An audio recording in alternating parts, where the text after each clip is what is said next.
O Senhor esteja convosco. Proclamação do Evangelho de Jesus Cristo, segundo Marcos. Depois que João Batista foi preso, Jesus foi para a Galileia, pregando o Evangelho de Deus e dizendo: o tempo já se completou, o reino de Deus está próximo. Convertei-vos e crede no Evangelho. E passando à beira do mar da Galileia, Jesus viu Simão e André, seu irmão. Lançavam a rede ao mar, pois eram pescadores. Jesus lhes disse: segui-me, eu farei de vós pescadores de homens. E eles, deixando imediatamente as redes, seguiram a Jesus. Caminhando mais um pouco, viu também Tiago, João, filhos de Zebedeu, estavam na barca, consertando as redes. E logo os chamou. Eles deixaram seu pai Zebedeu na barca com os empregados e partiram, seguindo a Jesus. Palavra da salvação. Glória a vós, Senhor.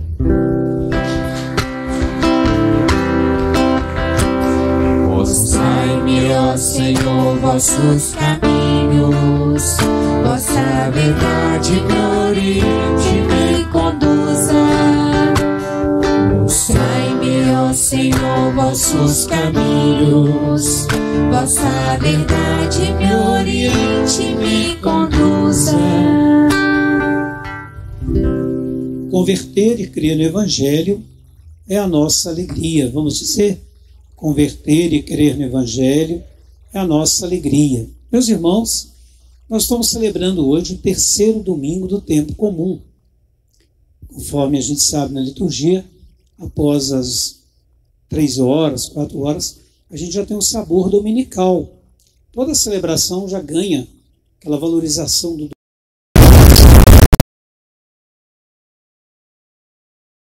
dominical com Jesus. Sábado para nós, ele é abençoado porque na Bíblia o sábado era o 7º dia. Entre os hebreus, o dia do descanso, o dia da libertação do povo, o dia que Deus olha a sua obra e fica feliz por ter feito aquela obra bonita, a natureza, o ser humano. Então, este é o sentido original. Com os cristãos, o cristianismo, Jesus Cristo, o domingo é que se tornou o dia principal, porque é o dia da ressurreição, é o dia da renovação da vida, para que a gente possa, então, sustentar nossa fé em Jesus Cristo. Porque tudo passa. A gente ouviu a leitura de Paulo agora, aos Coríntios. Tudo passa. Essa pandemia um dia vai passar. Vocês querem que ela passe? Um dia vai passar, né? A gente vai ficar eternamente na pandemia. Antigamente as pandemias demoravam um tempão. Não tinha vacina, não tinha remédio. Imagine como é que era o sofrimento. As pessoas só podiam recorrer a Deus mesmo. As curas medicinais que as comunidades faziam, descobrindo nas plantas. Não havia a ciência desenvolvida como hoje, né?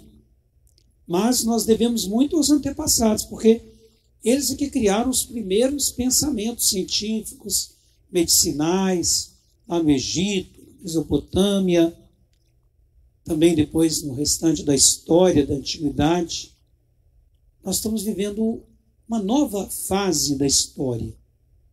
E a pandemia vai nos ensinando também que nós não somos deuses, nós não somos, vamos dizer, incólumes, né? Não há nenhum problema, porque nós também somos seres humanos. Nós somos massa humana, somos corpo. Então o nosso corpo também padece. Tem problemas, tem doenças, tem as coisas que vão acontecendo. Mas nós também somos espírito, quer dizer, somos de Deus. Nós não somos apenas o corpo, somos também a alma que habita no corpo para viver. E tudo isso passa. Daqui a pouco, quando passar, a gente vai lembrar, nossa, foi aquela pandemia e tal, o que a gente aprendeu com isso? Aprendeu a viver mais em família, aprendeu a olhar mais para o outro, porque já que o nariz está tampado, a boca está tampada, pelo menos o olho está aberto, né? Então, A gente aprende a olhar para o outro, olhar as pessoas que estão do nosso lado, olhar aqueles que estão padecendo, o desemprego, por exemplo, a falta das coisas, né? Então a gente também não pode perder essa nossa capacidade solidária de olhar para os outros, olhar ao redor e ver que todo mundo está vivendo a pandemia, não é só a gente, o mundo inteiro. Não é só aqui em Congonhas, não é só aqui na nossa região, todo mundo, né? Está vivendo essa pandemia, uns sofrendo mais, outros menos, mas cada pessoa tem o seu grau de padecimento. Mas como dizia Paulo, tudo passa. E o que permanece? Permanece a graça de Deus. Então a gente vai aprendendo que a graça de Deus tem que ser maior do que tudo isso. Essa graça de viver que Deus quer de nós, a graça do amor, a graça do perdão, da misericórdia, a graça da gente não ficar fechado na gente mesmo, né? A Bíblia, por exemplo, apresentou hoje o livro de Jonas. Jonas foi um grande profeta do Antigo Testamento. Um profeta cuja história foi escrita para ensinar a gente justamente esta passagem de conversão. Jonas não queria ir para Nínive. Ele queria ficar lá no seu cantinho. Quando este texto foi escrito, havia uma espécie assim de tentação chamada nacionalismo. Quer dizer, a gente tem que pensar só na gente mesmo aqui. Não ligar para os outros, não ligar para as pessoas. Quem é migrante, quem é estrangeiro, que se dane para lá, que se veja lá, não tem nada que vir para cá. Esse pensamento de fechamento aos outros. Isso cria uma espécie de intolerância. Intolerância ao outro, intolerância aos povos outros, a gente queria chamar também xenofobia, né, que é o medo do estrangeiro. Então são tendências da humanidade. Isso é antigo, não era agora não. Lá no tempo do Jonas tinha isso, há vários séculos antes de Jesus. Então o povo de Deus achava assim, nós fomos marcados pela graça de Deus, então a gente não tem que preocupar com ninguém, vamos preocupar só conosco mesmos. Só com a gente mesmo aqui. E o Jonas tinha esse pensamento também. Para que eu vou lá em Nínive? Aquela cidade pagã, aquele povo que não quer rezar. Aí Deus falou, não, Jonas, você vai lá, em meu nome, você vai pregar. E Jonas foi lá. Acabou aceitando a vontade de Deus.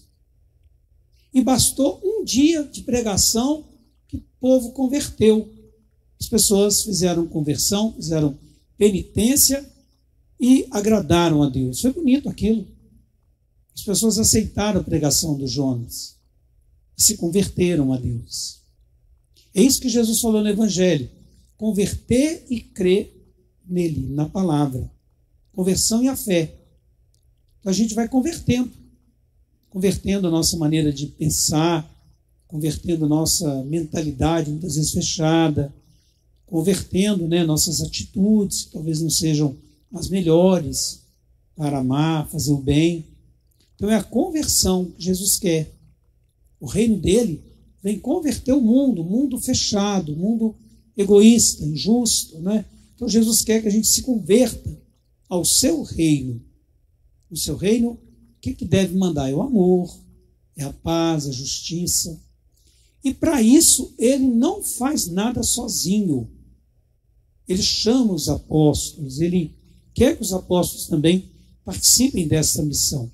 Deus poderia fazer assim, eu vou resolver essa pandemia sozinho, mas não, ele quer contar com a gente.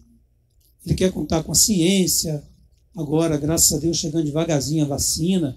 Ele quer contar com as pesquisas, com o sentimento humano, né? Também. A gente não pode desmerecer a vontade de Deus. Então ele quer contar conosco na igreja, na comunidade, com o nosso batismo. Por isso que ele chamou os apóstolos. Semana passada, João anunciou André e chamando Pedro. Hoje foi Jesus que vai atrás. Jesus que foi lá chamar. Os apóstolos estavam lá no trabalho deles, pescando. Imediatamente deixaram tudo. Eles foram desapegados, eles foram abertos à palavra de Deus. Eles não se prenderam a si mesmos. Primeiro foi Simão e André, depois foi João e Tiago. É assim, ele vai chamando a gente também hoje. Os padres, os bispos, o povo. Ele vai chamando a comunidade, a família, as crianças também, para seguirem um novo tempo. O novo tempo da graça de Deus.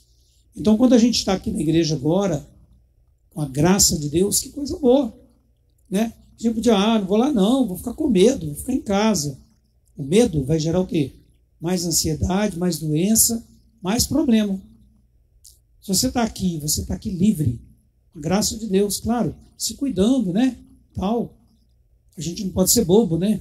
Mas a gente está aqui buscando também um outro oxigênio, que é o oxigênio da graça de Deus. Ele é concedido quando a gente se abre a essa conversão, quando a gente se abre nesta missão de amor, quando a gente não tem medo de buscar a graça de Deus para a gente, também para os outros. O mundo precisa também deste oxigênio, que é a palavra de Deus, que é o alimento, né? O alimento, a Eucaristia, o amor nos corações. É isso que vai oxigenar o mundo, para o mundo ser abençoado, ser purificado, ser desinfectado, né, dos males que existem por aí. Que Deus então nos ilumine para viver nossa missão de amor, seguindo e ouvindo a palavra de Deus também, procurando segui-lo na igreja, na comunidade, na família, em todo lugar.